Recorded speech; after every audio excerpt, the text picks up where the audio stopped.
This video is about what I would look for if I had to pick a dog trainer today after 10 years of experience. And yes, it's 10 years ago since I joined my first puppy class, and today I'm a dog trainer myself. The first thing I want to go through is certifications, because many people are blinded by certifications. I don't know how this is working out in your country, but in Denmark, dog trainer is not a protected title, so everybody can call themselves out as a dog trainer. And also everybody can start an education about dog training with no knowledge, no experience. I'm not saying that certifications are a bad thing, I'm just saying that they cannot fully be trusted, since a certification alone doesn't necessarily teach anyone how to help others to train their dogs. I see certifications a bit like a driver's license. Just because you have a license doesn't mean that you are ready to drive Formula 1 or that you know everything that you need to know in order to teach others. Also, you get good at driving a car by experience. You don't get good at driving a car by reading about it. Shortly after I joined the puppy class, I also joined an education. So after a year, I was a certified dog trainer, but that didn't mean that I was ready to help others.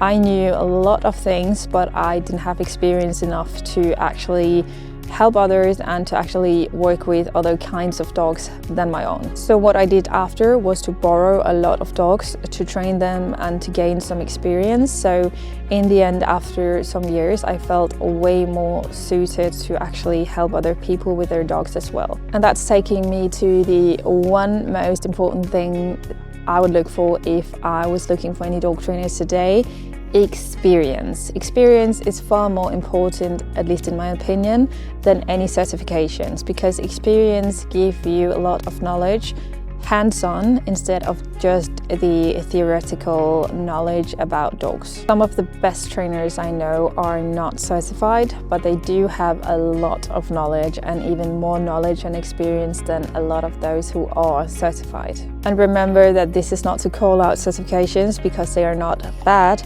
They are, in my opinion, just not enough for me to pick a dog trainer. A person can have all the certifications in the whole wide world without being able to help me with my specific problem with my specific dog. Another really important thing that people often underestimate is the chemistry and the trust. In order to learn something, you need to be okay by making mistakes, and you need to feel enough trust to ask questions. You need to trust that your trainer wants the absolute best outcome for you and your dog. And a trainer should be able to set up this environment where you feel safe and understood. If I, for some reason, don't trust a person or don't feel the right chemistry, that's reason enough for me not to pick this trainer, no matter how much experience and knowledge they have. But let's go through some of my personal red flags when looking for a dog trainer. One of my red flags is when a dog trainer isn't able to train their own dog. So I see dog trainers' dogs a little bit like business cards.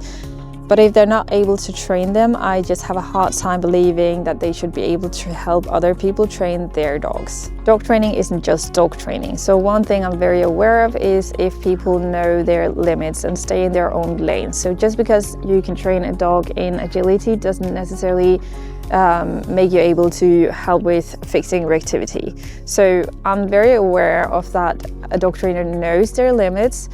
And if they don't, it's a very big red flag for me. And this goes for types of dogs as well. So a Labrador and a German Shepherd are two very different dogs, but not everyone knows this. So they have like one training program that's one size fits all. And that's a little bit of a red flag for me as well, because in my opinion, all dogs are different and they need different types of training. And this is also where the experience is extremely important, because I want a trainer who have tried to work this type of dog that I have. You can have all the experience and all the knowledge in the world to train Malinois for protection work without being able to train a Shih Tzu to be a well-balanced family dog. Another personal red flag is people calling out other methods while they are defending their own. There are usually a lot of ways to do things, not just one correct way. So a lot of trainers will say, this is wrong, this is wrong, this is wrong, this is right. And I don't like that. No matter how much experience we have, there are still a lot of things to learn. So just because you chose a method doesn't mean that you should call out other methods as wrong. I personally like trainers who stay open-minded and curious about other methods and who wants to learn more and doesn't just lock in on one specific thing. The biggest red flag for me is gossip. So if a trainer is gossiping about other clients or other trainers, it's a big no-go from me. It's so unprofessional, and I would never ever choose a trainer who is gossiping about others, no matter how much knowledge and experience they have. Another thing I would definitely look for is someone with a more holistic viewpoint. I don't like the word holistic in this matter, but it's probably the best way to describe it. You can find a million different trainers able to help you with a specific exercise, but today I know that there are more things that have to be checked off in order to make things to work.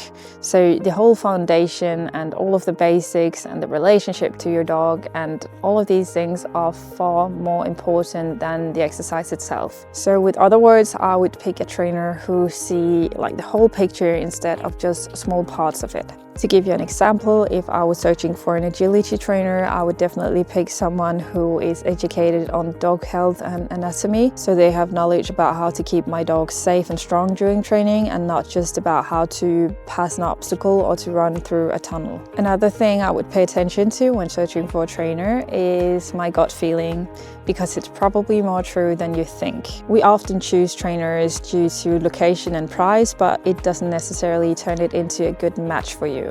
Remember that everything I've said in this video is just my personal opinions. It's not a guide. It's just to give you a little bit of insight in what I would look for if I had to pick a trainer today. But if you have any further questions, don't hesitate to ask questions in the comment section, and then I just want to wish you a wonderful day.